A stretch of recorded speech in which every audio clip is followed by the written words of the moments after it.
Olá, boa tarde. Dando sequência ao nosso assunto smartphone, vamos para o nosso segundo dia.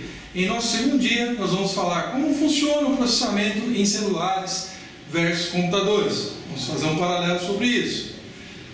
No segundo bloco, vamos falar sobre capacidade e velocidade de processamento dos processadores e dos processadores de celulares, processadores de computadores e processadores de celulares, fazendo uma analogia sobre eles. Sobre o clock, a velocidade de processamento, a interface, a memória cache, como ela conversa, como é feito o arquivo de troca, tudo baseado dentro de um smartphone e microcomputadores. Vamos fazer um paralelo. Memória cache e importância de troca de arquivos temporários. E no nosso último bloco, vamos falar sobre vírus, fazendo um paralelo com a Covid-19. Vamos agora, pessoal, para o nosso segundo dia do bloco 1, como funciona o processamento em celulares versus computadores.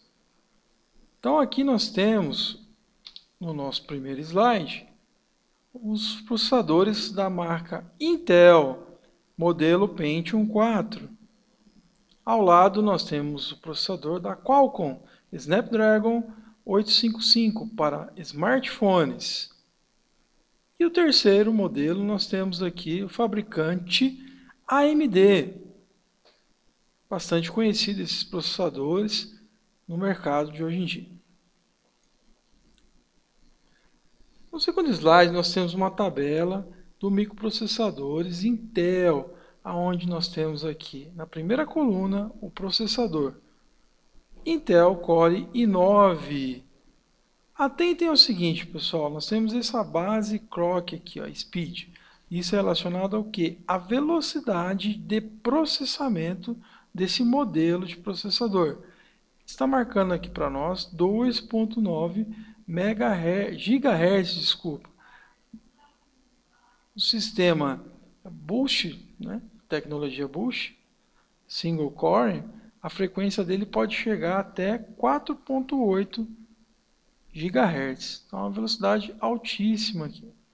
Então, você tem a linha Core, a Xeon, Core i7, Core i5, com a base de velocidade de clock dele, chegando à frequência máxima aqui, turbo. Então, a gente vai pegar aqui o Intel Core i5. A frequência máxima dele em gigahertz é de 4.0 GHz. Olha a velocidade que ele tem. Atentando aqui, a gente tem também a memória cache, né? Aquela memória de troca de processadores. Nós temos aqui 12 MB para o iCore i9, chegando até 12 para o Xeon. 12 MB de memória cache.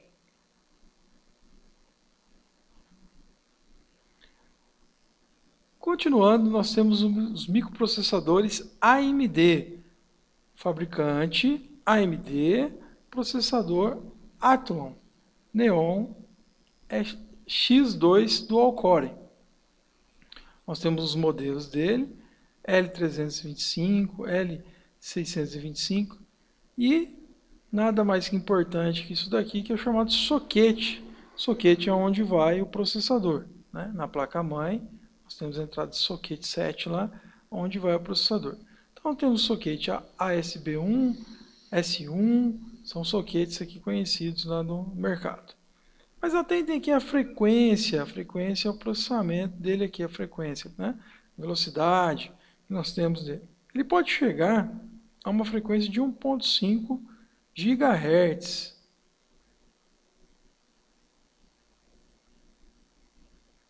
E aqui a gente tem outros modelos, como o Athlon X2 Dual Core, chegando a velocidade também, esse QL62 de 2.0.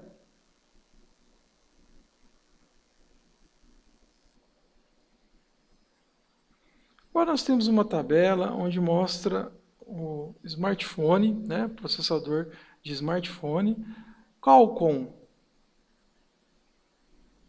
da família Qualcomm Mid-Range Snapdragon Family. Então nós temos aqui a CPU, a velocidade dele, também medida em gigahertz.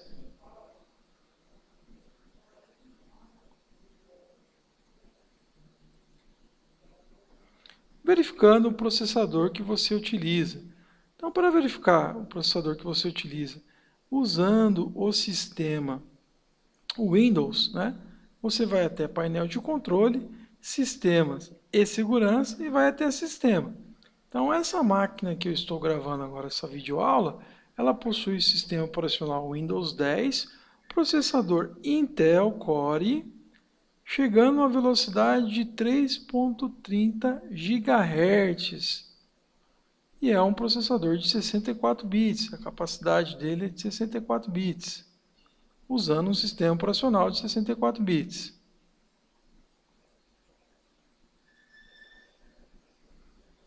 Gerenciador de tarefas em microprocessadores, em microcomputadores, né? Então nós temos aqui o gerenciador de tarefas. Então no momento aqui a gente tem a CPU dele, tá?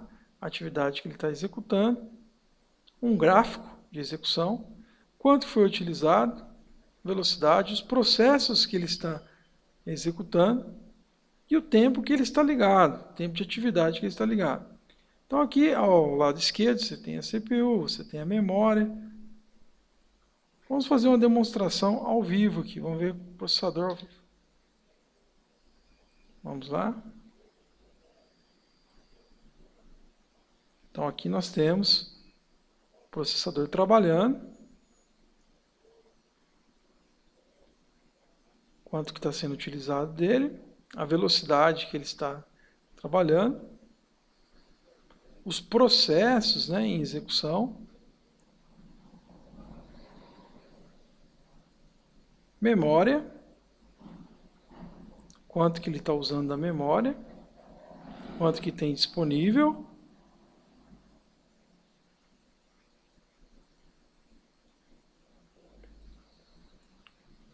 os programas em execução, quanto cada programa está utilizando do seu processador, quanto que ele está utilizando da memória do computador. É isso. Nesse próximo slide nós temos gerenciamento de tarefas em smartphones. Para isso eu tenho um vídeo, um curto vídeo que eu vou passar para vocês, ok? Fala aí pessoal, tudo beleza? Hoje vou fazer um vídeo mostrando o gerenciador de tarefas do Windows 10 Mobile. Então para ativar vocês vão em configurações, atualização e segurança, vão em para desenvolvedores, ativem essa opção, ativem essa opção também e desative essa opção aqui, ó. O meu já está desativado. Então agora vocês baixem o aplicativo que eu vou deixar na descrição do vídeo, que é esse aqui, ó. Também dá para acessar esse gerenciador de tarefas pelo próprio Edge. Você tem que digitar um código lá em letras e números. Então este é o aplicativo. Olha lá, ó, CPU usado, memória. É um aplicativo assim para você ver o que está sugando, o que não está sugando. Aqui temos algumas opções. Limpar RAM, fechando o aplicativo. Não, não quer fechar não. Então aqui em dispositivos, o que nós tem? Tá, temos nada, basicamente drivers, aqui temos processos. Infelizmente não podemos fechar nenhum, é só para olhar mesmo. É interessante. Aplicativos, tipo isso. Bacana. Esse vídeo aqui auxiliar nos mostrou o gerenciador de tarefas no Windows. Vamos dar uma olhada agora no gerenciador de tarefas do smartphone Android, Samsung. Eu tenho um outro vídeo para mostrar para vocês aqui curto, ok?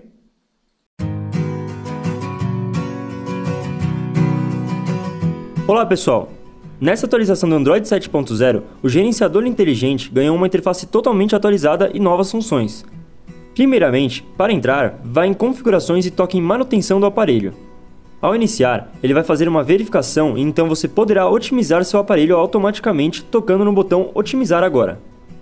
Nos painéis abaixo, temos primeiramente o da bateria. Ao tocar, ele mostra todos os dados de duração, mas uma novidade é que você pode personalizar seu modo de economia de energia. Ao tocar em um modo, acima das configurações está o botão Personalizar. Toque nele e você poderá editar da forma que for melhor a você. você também pode criar exceções para aplicativos que não queira que sejam suspensos pelo gerenciador. O segundo painel é o modo de desempenho. Aqui você tem algumas configurações pré-definidas para determinar categorias como jogos, entretenimento e alto desempenho. Ao tocar em uma delas, você também pode personalizar as configurações. Já os painéis de armazenamento, memória RAM e proteção mudaram apenas a interface. Vamos lá, pessoal, dando sequência aqui. Nós temos os melhores processadores para smartphone. Então, fiz uma pesquisa aqui na internet e nesse ranking, né, os melhores processadores para smartphone, nós temos em primeiro lugar o Apple A12 Bionic, iPhone XS. O Snapdragon, que a gente comentou sobre ele, né? Nós comentamos sobre ele, é 855, utilizado, né, no Samsung Galaxy S10. E aí a gente tem outros processadores aqui, bem interessante, né, nesse ranking. Capacidade e velocidade de processamento dos seus processadores Intel, Qualcomm e AMD. Então, a velocidade de um processador de computador costuma ser medida pela sua frequência de processamento, que é a velocidade medida em Hz. Hz é uma unidade de medida, indicando a quantidade de processamentos por segundo que o processador é capaz de realizar.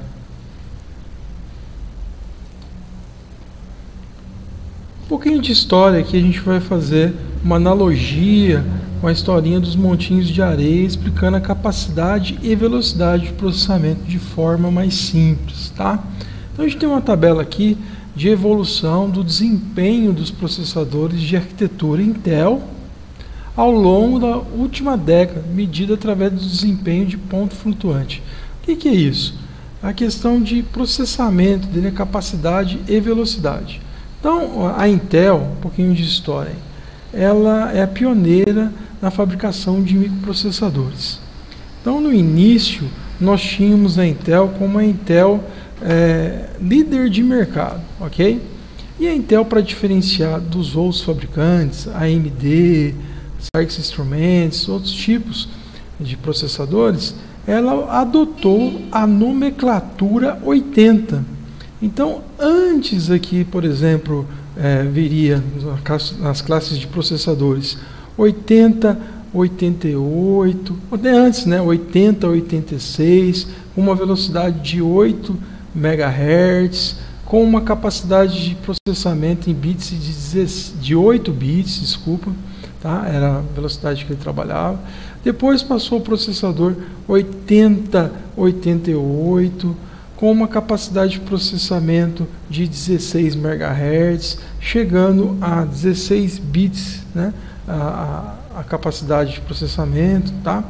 E depois passamos ao 8286, que seria a capacidade de 32 bits, com uma velocidade chegando em torno aí de uns 20 MHz. Com a evolução chegando, a Intel, então, ela chegou ao 386, né? Já temos aqui na tabela 386SX. A velocidade de processamento dele era de 33 MHz, tá? E também trabalhava com processadores de 32 e 64 bits, ok? Depois chegou ao 386DX/387, tá? A velocidade dele chegava a 40 MHz, tá? 40 milhões de ciclos por segundo, tá? Num ciclo ele conseguia fazer em torno de 32 bits. Quando chegou em 486, a Intel abandonou a nomenclatura 80 e passou a utilizar o nome Pentium. O Pentium, então, já era um processador que trabalhava com em torno de 32 bits e 64 bits, a capacidade, tá? E uma velocidade de 60 MHz. Aí veio o Pentium 166, o Pentium Pro com tecnologia 233, né? Velocidade 233, tecnologia Pro, tá? O Pentium 2 com 300, o Pentium 3 com 700, E nós tínhamos também o Pentium MMX, que não aparece aqui no gráfico para nós, mas eram com tecnologias de instruções, né, de expansão em multimídia. Então, a partir aqui do 486, que seria, a Intel abandonou a nomenclatura 80 e passou a utilizar o nome Pentium. Somente a Intel, né, usava o nome Pentium. E os outros fabricantes usavam o nome, né, a AMD, por exemplo, Athlon. Né? Athlon, a gente começa o quê? Processadores da AMD. Né? 800 velocidade de MHz, com capacidade de 32 e 64 bits de processamento, ok?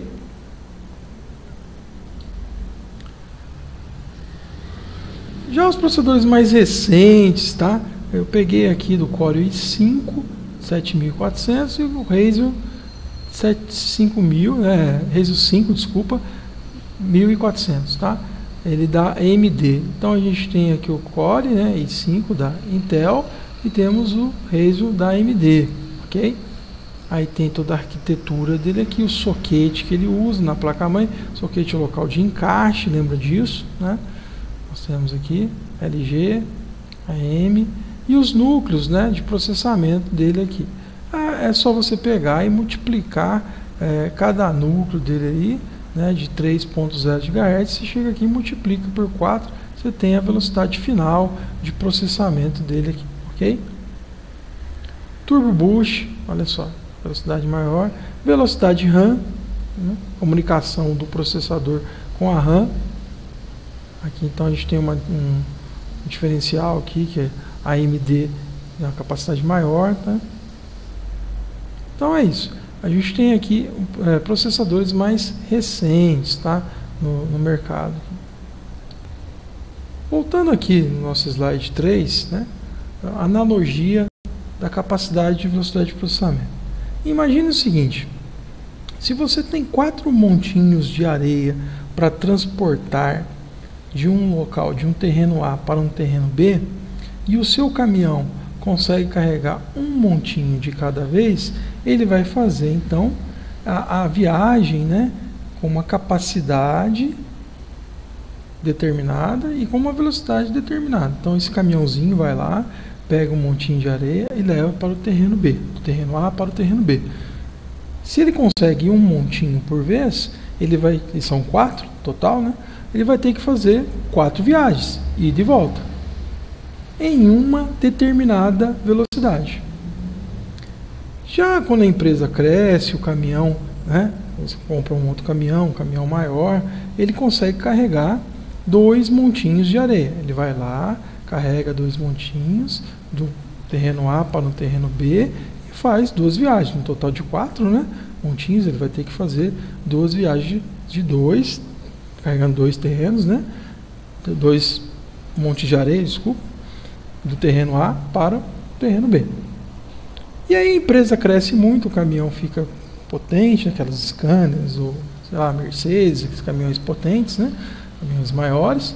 O processador, então, vamos dizer assim, ele é de 64 bits, né?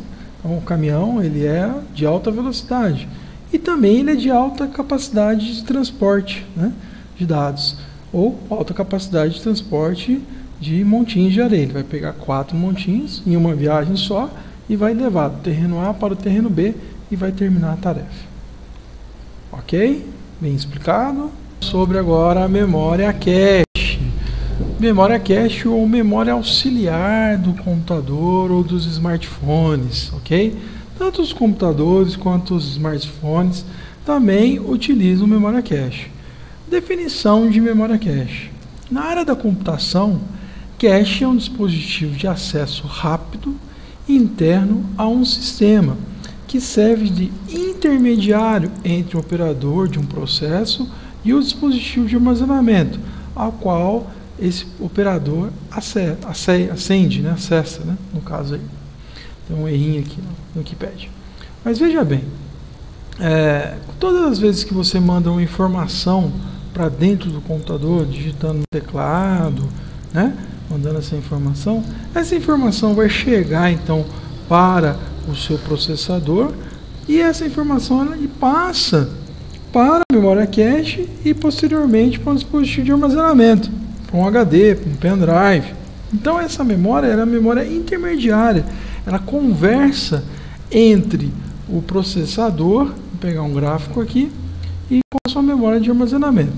Então, através desse gráfico de memória cache, fica mais fácil de entender essa analogia. Nós temos aqui a CPU, ok? Que é, na verdade, o processador do seu computador. O bus cache CPU, aqui é a memória cache, tá? Essa memória é uma memória de alta velocidade e alto custo também financeiro, ok? Chegando à memória convencional, né? Bus memória cache convencional aqui, ok? Outro exemplo que a gente tem do processador, memória cache, chegando às memórias RAM e memórias ROM, ok? Como eu disse anteriormente, isso também pode ser armazenado então rapidamente, alta velocidade, através de alta velocidade, do processador para a memória cache e posteriormente para uma unidade de armazenamento de massa, pendrive, né? Nós temos HDs, as SSDs também famosas, tá? Então, por isso que ela é chamada de memória auxiliar ou memória cache, o pessoal fala, ok? No nosso outro slide aqui, nós temos gerenciamento de memória. Como é que você consegue ver o gerenciamento de memória? Através do gerenciador de tarefas, né? Em aulas anteriores nós vimos que precisamos entrar no gerenciador de tarefas e através dele a gente consegue ver o gerenciamento de memória no seu computador ou no seu smartphone. Faça novamente esse teste e verifique aí na sua casa, né? Entre no gerenciador de tarefas, vai até a opção desempenho, memória, e lá você vai ver toda a sua memória trabalhando, ok? Outro software bastante utilizado para verificar é um software chamado CPU-Z, ok? Abaixe esse software, faça o download dele. Eu fiz uma pesquisa aqui no Google, vocês podem olhar, e baixei para minha máquina aqui, e eu tenho o CPU-Z instalado. Vou mostrar para vocês aqui como é que ele trabalha. Basta chegar nesse ícone, depois que você faz o download, clicar 2 vezes em cima dele, aceitar, vai demorar um pouquinho.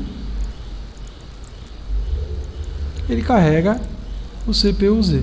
E aqui no CPU-Z você tem a CPU, né, o processador que eu estou trabalhando, né, o Intel Pentium, como sendo mostrado aqui, socket dele, as velocidades de clock, e a gente tem o cache. Dentro do cache, então, nós temos a cache L1 e cache L2 trabalhando aqui para nós. Além disso, o CPU-Z, ele mostra a placa-mãe, mais sobre memória, os endereçamentos de memória,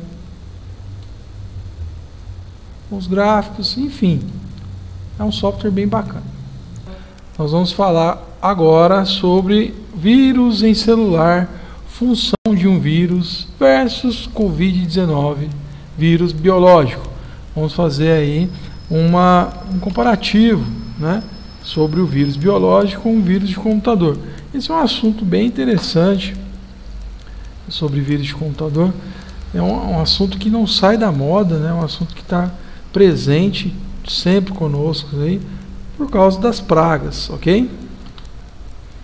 Então, a definição de vírus de computadores, isso foi extraído do Wikipedia, tá? Em informática, um vírus de computador é um software malicioso que é desenvolvido por programadores geralmente inescrupulosos, pessoas que não têm aí, vamos dizer assim, ética, né, escrúpulo, ok? São pessoas que visam lucro, visam roubo de dados, criminosos virtuais, né? Piratas, hackers, criminosos virtuais. Eles andam na contramão dos profissionais de segurança, de TI, que são profissionais que cuidam dos nossos dados, cuidam das nossas informações, né? Engenheiros de dados, engenheiros de informação, engenheiros de segurança, que cuidam da parte fundamental de dados nossos, né? Seriam os nossos dados pessoais, dados bancários, né? E etc. Tal como um vírus biológico, o programa infecta o sistema, faz cópias de si e tenta se espalhar para outros computadores e dispositivos de informática. Então a tendência dele é igualzinho, né, à tendência do vírus biológico, tá? Então aqui nós temos algumas fases de um vírus de computadores, né? Primeira fase é contaminar. Ao contaminar o computador, ao contaminar seu smartphone, a função dessa contaminação vai ser feita de que maneira? Ele vai entrar no seu sistema, né, através de e-mails, através de propagandas, através de links, vamos dizer assim, que direcionam você para roubo de dados, para roubar os seus dados, na verdade, né? Então, quando é contaminada a sua máquina, hoje em dia muito através da internet ou através de e-mail, né? E muitas vezes links de WhatsApp e etc. Entrou no seu sistema, ele vai autoduplicar-se, ele vai entrar na raiz do sistema, num local chamado registro, né, do sistema, e vai começar a autoduplicar-se, ok? Contaminando o maior número de arquivos possíveis. É claro que cada vírus ele tem a sua característica, tem a sua forma de trabalho ali, que ele foi programado, né? Ele é um algoritmo, um script preparado por programadores de alto nível, né? Aonde a tendência dele é fazer o quê? Contaminar o seu sistema, autoduplicar-se, e vai chegar um momento que ele vai atacar, ok? Temos exemplos aí de vírus, né? Como o cavalo de Troia, né? Que é um vírus que engana o usuário, né? É mandado um link de um jogo, e enquanto você está jogando, imagine que o jogo lá é Invasores do Planeta X, né? Quando você está jogando, você está apagando arquivos do seu computador. Então imagine que você tem uma nave, né, com um canhão, com tiros aí, vamos dizer assim, atirando em invasores do planeta X. Cada invasor que você mata é um arquivo do seu computador que está sendo destruído. Isso é chamado cavalo de Troia, ok? E um outro bastante conhecido no mercado aí também, é antigo inclusive, o Jerusalém, ou Sexta-feira 13. Esse nome é bem sugestivo, né? Porque ele contamina o sistema, ele autoduplica-se e ele ataca na Sexta-feira 13. Então, como que a gente fazia para ele não atacar o nosso sistema? Nós mudávamos a data, né? Então, quando chegava a próxima Sexta-feira 13, a gente modificava a data para 14, para que não fosse atacado ali o sistema, né? O vírus corrompesse arquivos e desse prejuízo para nós, ok? Então são chamadas de pragas virtuais, né? Existem diversas pragas virtuais que atacam o nosso sistema, sempre com a tendência do que? Maliciosa, sempre com a ideia de danificar o nosso sistema, ok? Então aqui eu trago para vocês alguns vídeos recomendados aí, tá? Os invasores, é um vídeo bem interessante. Eu vou abrir um pouquinho aqui, só um minutinho.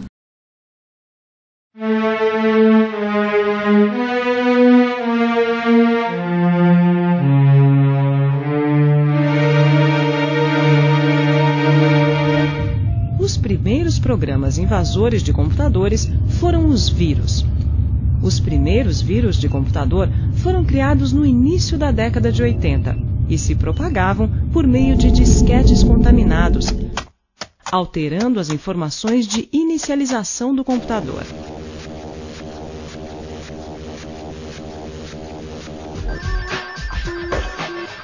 Desde então, sua capacidade destrutiva vem aumentando exponencialmente.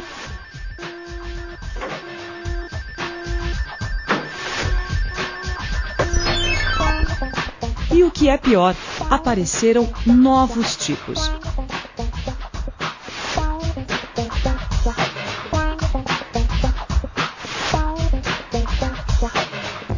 Os vírus são programas que se propagam infectando, ou seja, criando cópias deles mesmos e se tornando parte de outros programas de computador. O vírus depende da execução do programa hospedeiro para que possa se tornar ativo e dar continuidade ao processo de infecção. Eles também podem acessar sua lista de e-mails, enviando cópias de si mesmos, provocando verdadeiras epidemias, apagando arquivos inteiros, inutilizando discos rígidos ou desconfigurando sistemas operacionais. Os vírus têm uma enorme capacidade destrutiva. Os worms são programas que enviam cópias de si mesmos para outros computadores. Diferente do vírus, o worm não embute cópias em outros programas e não necessita ser executado para se propagar. Eles exploram vulnerabilidades ou falhas nas configurações de softwares instalados em computadores. Os worms são programas autônomos criados para cumprir determinadas missões, como enviar spams ou atacar sites. Uma outra tarefa típica é a de abrir portas para a entrada de outros worms.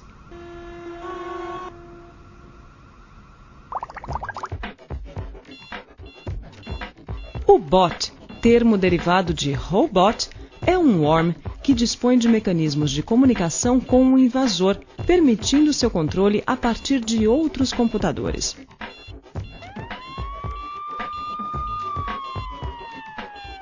Os bots hoje são muito utilizados para tirar sites do ar e enviar e-mails não solicitados em grande quantidade.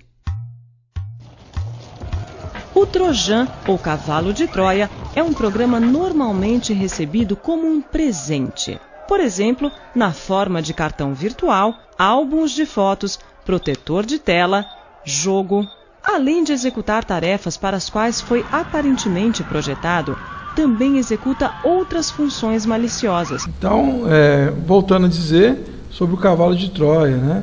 É um vírus que engana a nós, né? Ele oferece alguma coisa, mas na verdade ele tira outra, ok?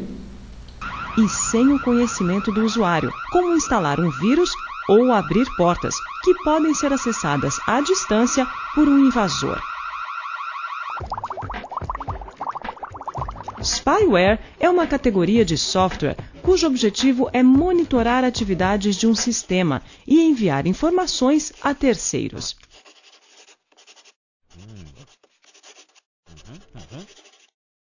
Podem ter usos legítimos, mas quase sempre são usados de forma maliciosa. Outros tipos de programas bem conhecidos são os keyloggers e os screenloggers.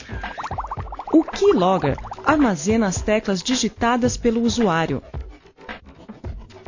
Normalmente, sua ativação está condicionada a uma ação prévia do usuário, como entrar num site de comércio eletrônico ou num banco, capturando as senhas e outras informações importantes.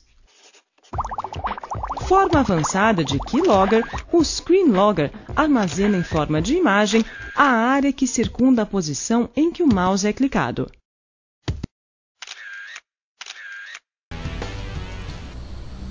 Ok, pessoal? Aí depois, no conforto da casa de vocês, ou num horário de descanso do trabalho, vocês continuam assistindo esses vídeos, esse vídeo que é bem interessante, bem bacana mesmo, ok? Vamos continuar aqui. O próximo vídeo recomendado é sobre defesa, onde ele fala sobre os spywares, né? E aí vamos utilizar aqui os antivírus, os firewalls, né? A parte de proteção, a parte de segurança, né? De um sistema computacional. Outro vídeo que eu recomendo é vírus para smartphones, tá? Esse daqui é mais curtinho, então nós vamos acessá-lo agora. Os antivírus e os programas de segurança digital se tornaram peça de sobrevivência para os computadores, mas não apenas para eles, também para os smartphones. E a nossa colunista, especialista em descomplicar a tecnologia, tem dicas super importantes para você instalar e usar direito os programas de antivírus disponíveis para o seu celular. Oi, Lu, vamos às dicas. Oi, Marisa. Oi, gente! É hora de descomplicar a tecnologia.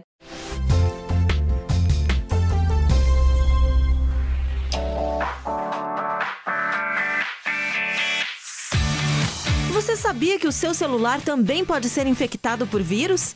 Os smartphones são praticamente computadores portáteis, por isso é preciso tomar os mesmos cuidados de segurança que temos com o notebook.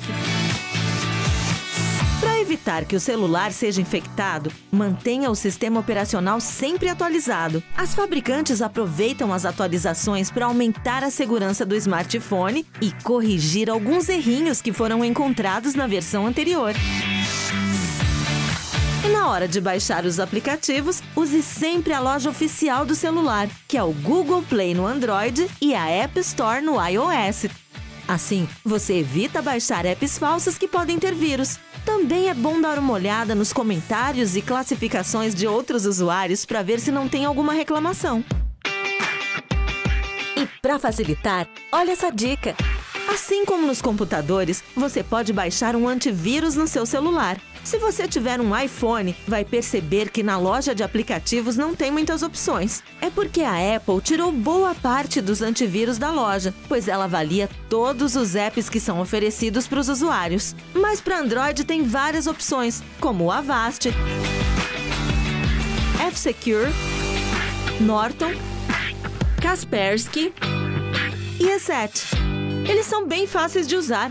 Olha só o Avast. Ele verifica os apps instalados, informa quais estão desatualizados e atualiza para ter certeza de que eles não estão infectados. Libera espaço de armazenamento do smartphone e ainda verifica a segurança da rede de internet. Você também pode agendar o escaneamento do antivírus com antecedência. Assim não esquece de checar a segurança do smartphone.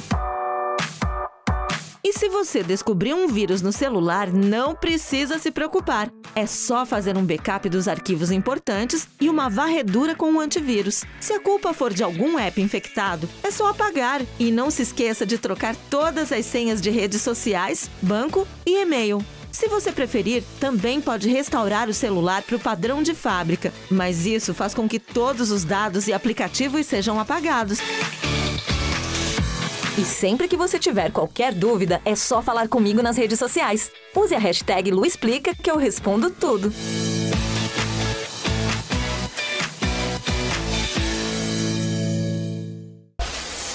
Bacana, pessoal. Bem completinho esse vídeo aí, né? Bem interessante. Obrigado, pessoal, e até a próxima videoaula.